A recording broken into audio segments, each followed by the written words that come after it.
순백색과 장미색. 한때 외로운 오두막집에 사는 가난한 과부가 있었어요. 오두막집 앞에는 흰 장미와 붉은 장미가 있는 두 그루의 장미나무가 있는 정원이 있었어요. 그녀에게는 두 장미를 닮은 두 아이가 있었는데 한 아이는 백설공주, 다른 한 아이는 장미빨강이라고 불렀습니다. 두 아이는 세상 어느 아이처럼 착하고 행복하고 바쁘고 명랑했지만 스노우 화이트는 로즈레드보다 더 조용하고 온화했어요. 로즈레드는 초원과 들판을 뛰어다니며 꽃을 찾고 나비를 잡는 것을 좋아했지만 스노우 화이트는 엄마와 함께 집에 앉아 집안일을 돕거나 할 일이 없을 때 책을 읽어주는 것을 좋아했습니다. 두 사람은 서로를 너무 좋아해서 함께 외출할 때는 항상 손을 꼭 잡았고 백설공주가 우린 절대 헤어지지 않을 거야 라고 말하자 장미레드는 우리가 사는 한 절대 안 돼 라고 대답했고 어머니는 가진 것은 서로 나눠야지 라고 덧붙였습니다. 둘은 종종 숲속을 혼자 걸으며 붉은 열매를 따먹었고 어떤 짐승도 그들을 해치지 않고 믿음직스럽게 다가왔습니다.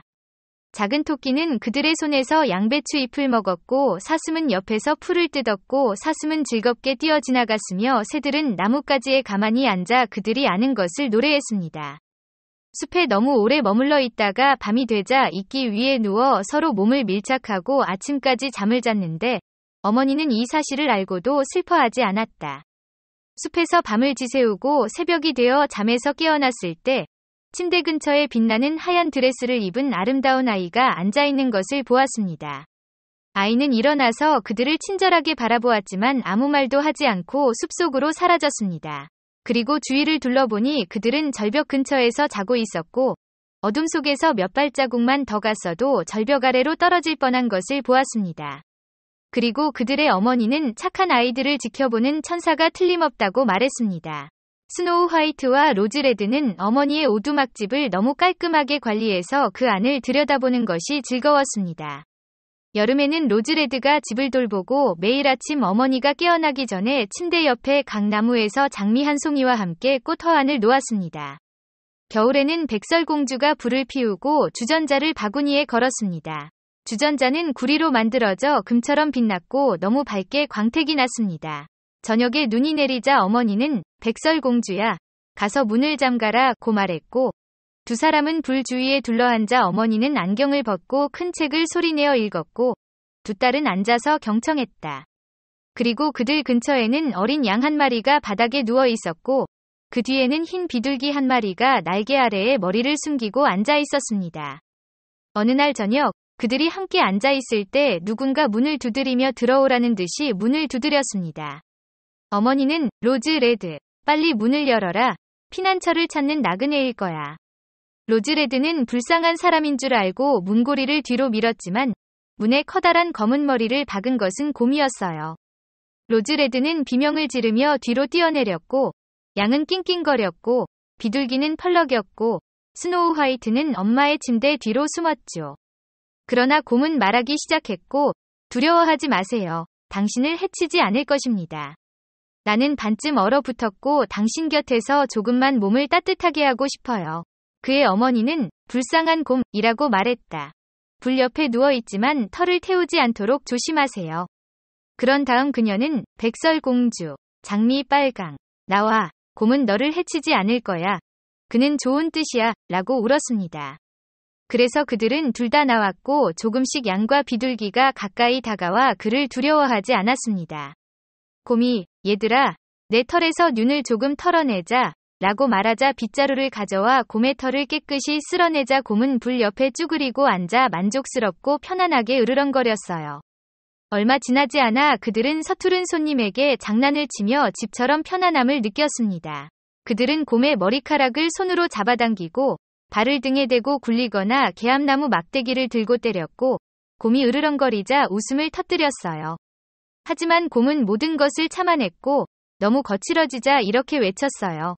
얘들아, 살려줘. 백설공주, 장미빛 빨강. 애인을 때려 죽일 거야? 잠자리에 들 시간이 되어 다른 사람들이 잠자리에 들었을 때 어머니는 곰에게 저기 불 옆에 누워있으면 추위와 악천후로부터 안전할 것입니다. 날이 밝자마자 두 아이는 곰을 밖으로 내보냈고 곰은 윤을 밟으며 숲으로 걸어갔습니다. 그 후로 곰은 매일 저녁 같은 시간에 와서 불 옆에 누워 아이들이 마음껏 놀 수 있게 해주었고, 아이들은 곰에게 너무 익숙해져서 검은 친구가 올 때까지 문을 잠그지 않았어요.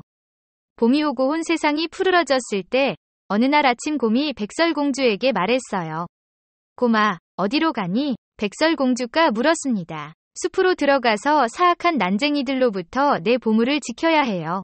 땅이 꽁꽁 얼어붙은 겨울에는 땅속에서 지내야 하기 때문에 밖으로 나갈 수 없지만 이제 해가 녹아 땅이 따뜻해지면 땅을 뚫고 나와서 훔쳐가려고 하는데 한번 그들의 손에 들어가서 동굴에 들어간 물건은 다시는 쉽게 빛을 보지 못해요. 라고 말했어요. 백설공주는 곰이 가는 것을 매우 안타까워하며 문을 열어줬고 곰은 서둘러 밖으로 나갔는데 그 순간 빗장이 풀리면서 털 한 조각이 찢어졌는데 백설공주에게는 마치 금빛이 빛나는 것처럼 보였지만 확실하지는 않았다. 곰은 재빨리 도망쳤고 곧 나무 뒤에서 보이지 않게 되었습니다. 얼마 지나지 않아 어미는 장작을 구하기 위해 새끼들을 숲으로 보냈습니다. 그곳에서 그들은 큰 나무가 땅에 쓰러져 있는 것을 발견했고 줄기 근처에서 풀밭에서 무언가가 위아래로 뛰어다니고 있었지만 그것이 무엇인지 알아낼 수 없었습니다. 그들이 다가갔을 때 그들은 늙고 시든 얼굴과 한 야드 길이의 백설공주 수염을 가진 난쟁이를 보았습니다. 수염 끝이 나무 틈새에 끼어 있었고 난쟁이는 밧줄에 묶인 개처럼 어떻게 해야 할지 몰라 앞뒤로 뛰어다니고 있었어요. 그는 불같이 붉은 눈으로 소녀들을 바라보며 소리쳤습니다. 왜 거기 서 있니? 와서 도와주면 안 돼? 뭐 하는 거야, 꼬마야? 로즈레드가 물었다. 이 멍청한 거위야. 난쟁이가 대답했어요. 요리할 나무를 구하려고 나무를 쪼개려고 했어요. 우리 중 한 명이 원하는 작은 음식은 두꺼운 통나무로 바로 태워버리지만 우리는 거칠고 탐욕스러운 사람들처럼 많이 삼키지 않아요. 방금 쐐기를 무사히 받고 모든 것이 내가 원하는 대로 진행되고 있었는데 비참한 나무가 너무 매끄러워서 갑자기 튀어나와서 나무가 너무 빨리 다쳐서 내 아름다운 흰 수염을 뽑을 수 없었기 때문에 이제는 단단히 들어가서 빠져나올 수 없고 어리석고 매끄럽고 우유 얼굴의 것들이 웃고 있습니다. 얼마나 역겨운지. 아이들은 매우 열심히 노력했지만 수염을 뽑을 수 없었고 너무 빨랐습니다. 내가 달려가서 사람을 데려올게요. 로즈레드가 말했다. 이 멍청한 거위야. 난쟁이가 으르렁거렸다. 왜 네가 사람을 데려와야 해? 넌 이미 나한테 너무 많은데 더 좋은 걸 생각해낼 수 없니? 조급해하지 마세요. 백설공주가 제가 도와드리겠습니다. 라고 말하면서 주머니에서 가위를 꺼내 수염 끝을 잘랐습니다. 난쟁이는 자유로워지자마자 나무 뿌리 사이에 놓인 금으로 가득 찬 가방을 잡고 들어 올리면서 혼잣말로 중얼거렸다. 무례한 사람들, 내 좋은 수염을 자르려고.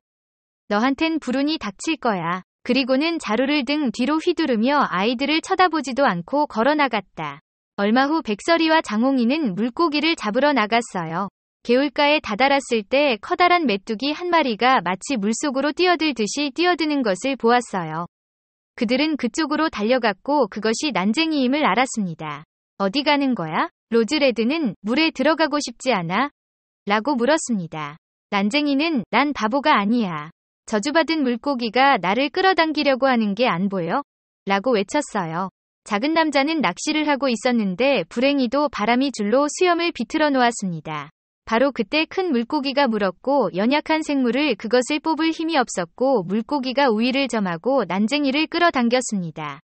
그는 모든 갈대에 매달리고 돌진했지만 소용이 없었고 물고기의 움직임을 따라갈 수밖에 없었고 물속으로 끌려갈 위험이 임박했습니다.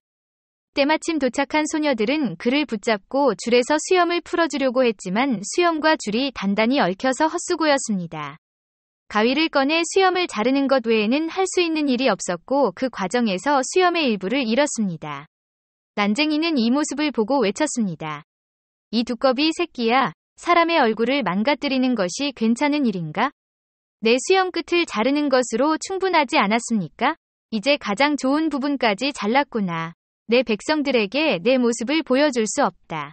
차라리 신발 밑창을 잘라버렸으면 좋았을 텐데, 라고 말했다. 그런 다음 그는 수풀에 누워있는 진주 주머니를 꺼내서 다른 말 없이 그것을 끌고 돌 뒤로 사라졌습니다. 얼마 지나지 않아 어머니는 바늘과 실, 끈과 리본을 사기 위해 두 아이를 마을로 보냈습니다. 길은 거대한 바위가 여기저기 흩어져 있는 황무지를 가로질러 그들을 데려갔습니다. 그때 그들은 커다란 새 한 마리가 공중을 맴돌며 그들 위를 천천히 빙글빙글 돌다가 점점 아래로 가라앉더니 마침내 멀지 않은 바위 근처에 내려앉는 것을 발견했습니다. 즉시 그들은 크고 불쌍한 울음소리를 들었습니다. 아이들은 달려가서 독수리가 오랜 친구인 난쟁이를 붙잡아 날아가려는 것을 공포에 질려보았습니다. 아이들은 불쌍한 마음에 난쟁이를 붙잡고 독수리가 마침내 먹이를 놓을 때까지 잡아당겼습니다. 난쟁이는 첫 번째 놀람에서 회복되자마자 날카로운 목소리로 외쳤습니다. 좀 더 조심할 수 없었나요? 내 갈색 망토가 찢어져서 구멍이 숭숭 뚫렸어. 이 무력하고 서투른 생명체야. 그러고는 보석이 가득 담긴 자루를 집어들고는 바위 밑으로 다시 구멍 속으로 들어갔다. 이제 그의 배은망덕한 행동에 익숙해진 소녀들은 마을로 돌아가 볼일을 보러 갔어요. 집으로 돌아가는 길에 다시 황무지를 지날 때 그들은 깨끗한 곳에 보석 자루를 비워둔 난쟁이가 이렇게 늦게까지 아무도 없을 거라고 예상하지 못해서 놀랐어요.